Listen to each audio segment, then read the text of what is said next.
बंदर और टोपी वाला। एक बार की बात है, एक टोपी वाला जंगल के पास से गुजर रहा था। बहुत गर्मी थी, तो वह एक पेड़ के नीचे आराम करने के लिए रुक गया। उसके पास एक थैला था जिसमें रंग-बिरंगी टोपियां थीं। वह थैला अपने सिर के नीचे रखकर सो गया। पास के पेड़ों पर बंदरों का एक झुंड रहता था।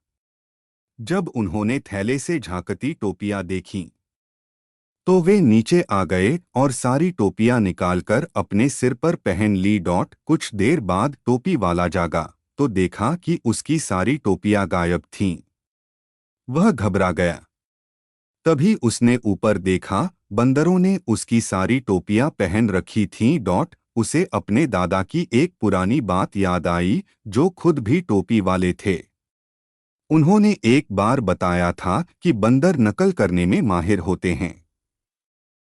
उसने तुरंत अपनी सिर की टोपी उतारी और जमीन पर फेंक दी। जैसे ही बंदरों ने ये देखा, उन्होंने भी उसकी नकल करते हुए अपनी अपनी टोपियां नीचे फेंक दी। टोपी वाला मुस्कराया, सारी टोपियां समेटीं, थैले में रखीं और खुशी खुशी अपनी राह चल पड़ा। सीख, समझदारी और चालाकी से कोई भी समस्या हल की जा सकती है।